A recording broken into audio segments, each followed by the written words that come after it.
Diddly diddly dandy there, chums, as I, Captain Steve. And today, chums, I'm going to be doing the Uncharted mission. So that is going through, 35 jumps in space, which is freaking craziness.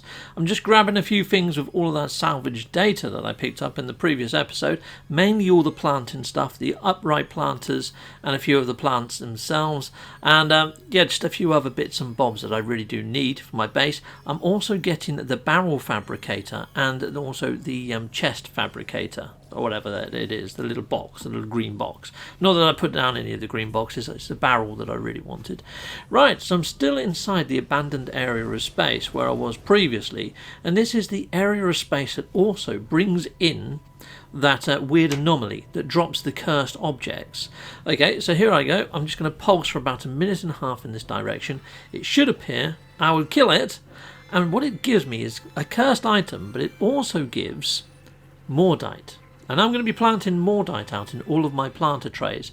So all I'm going to do is, after I kill this, is then pulse for about another 10 seconds and call in the Nexus. Fly in the Nexus, make an autosave, reload my game, and then fly back towards the station. And when I get about 10 seconds away from the station, another one of those will pop. I then go into the station, save there, and fly back to the Nexus that I summoned in. And I just keep going backwards and forwards, reload, backwards and forwards, reload, backwards and forwards, and getting a load of Mordite and those cursed objects. And those cursed objects sell for a couple of 100,000, so it's not too bad. You can get 10 of them, you got 1 million or whatever. Anyhow, so there we go. I've installed a Galactic Trade Terminal interface, so that helps me with building out my base.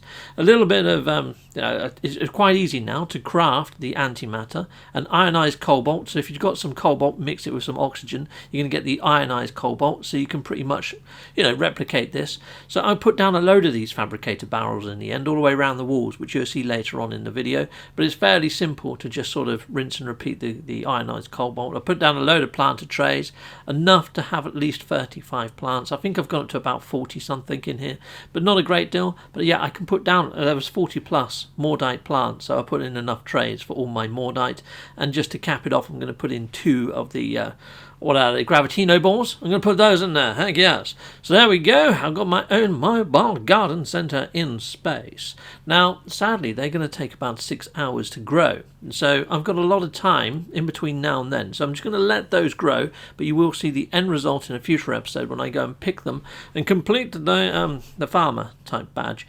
So here we go, just making my last couple of planter trays, and then we're going to push on out. I mean, all of those barrel fabricators that I've put up there are going to help me with getting all my warp fuel. Heck yes, they are. I won't have to craft any more warp fuel again. I can just go up there, grab all those barrels. They also give navigational data, so it's perfect for hitting up the waypoints if I fall short on any. But I've got another little handy dandy tip for doing the waypoints one. We get to that later, the navigator. Heck yes, sorry, got a little bit of a hiccup there, chums. Right, so now we can press on with the actual mission at hand. Yes, the Uncharted one. So let's head on. Oh, by the way, if you go up and down the stairs, you can then collect all these barrels. You collect all the barrels, they won't let you interact with the barrels again. But if you go back down the stairs, back through both doors, and then go back up the stairs, it respawns these barrels. So you can just keep rinsing and repeating these steps that I'm doing right now. And you can see here I'm getting condensed carbon, I'm getting a load of antimatter, I'm getting navigational data, I'm getting some housing for the antimatter, so I can craft it. Sometimes you actually get given a full warp fuel, which is freaking ace. So yeah, no crafting at all involved in that one. But there we go, loads of navigational data, frickin' ace, and I've still got a couple more of these barrels to go. So you can see here I've got my little rooms there for all my missions. I've got all these barrels in easy reach, so everything that I do, quite often, I keep near to the front of the freighter. I mean, why have a massive freighter base? You don't really need it. You can just do everything in a very small area. The only thing I haven't got is a little teleporter room and maybe an appearance modifier, which I could throw up here at some stage. But yeah, it's functional. It does everything I need, and it's in quite a small contained area. Excellent. Right, so there we go. We've got all of our warp fuel. I've got 10 and 2 awesome ones there as well. Right, I could do with selling some of my stuff, or maybe even making some storage on my freighter and throwing some of my stuff into the storage, but I can do that in my own time. I suggest you do the same, chums, because yeah, you need your storage at this stage of play. Right, okay, so I'm hitting up just yellow systems, and it doesn't really matter about the economy. Now, what I would say is Viking systems aren't very good for the missions agent.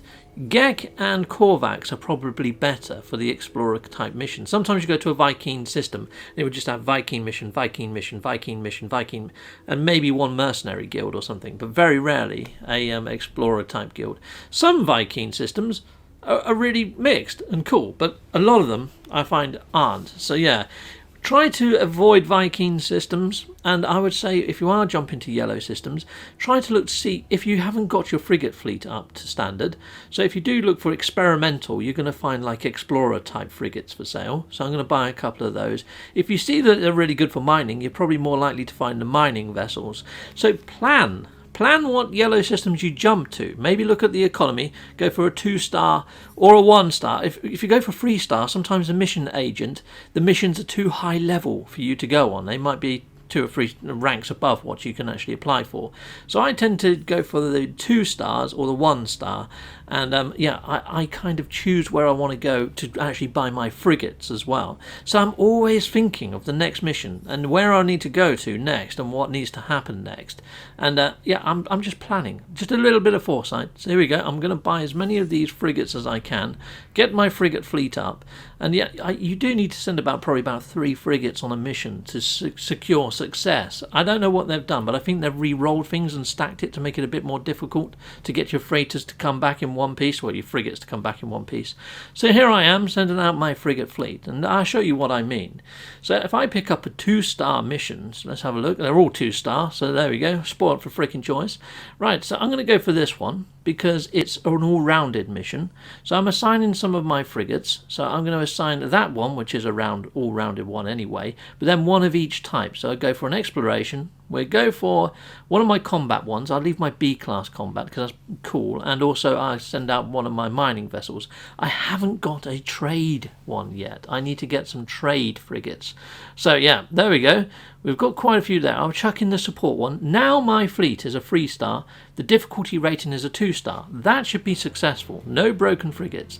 Fingers crossed. I mean, that's pretty much the science behind it. If you've got more stars than the missions dictate, you should be good. So this one's a 2-star combat one. So I kept back my B class, planned that, and I'm also going to chuck in this one.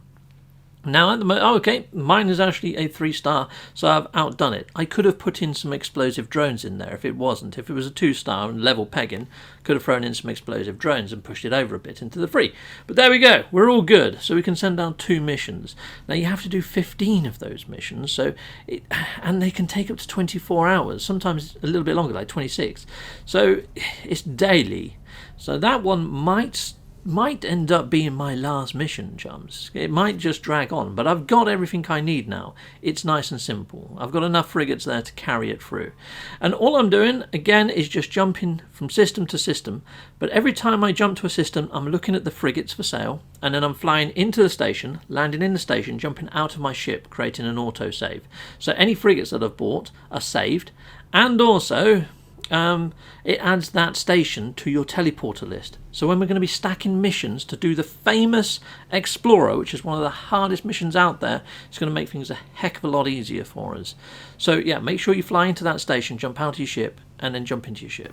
And here we go, I've just completed Uncharted. That's 35 maps charted. Awesome, which is great. So that's new areas of space that I've managed to jump to.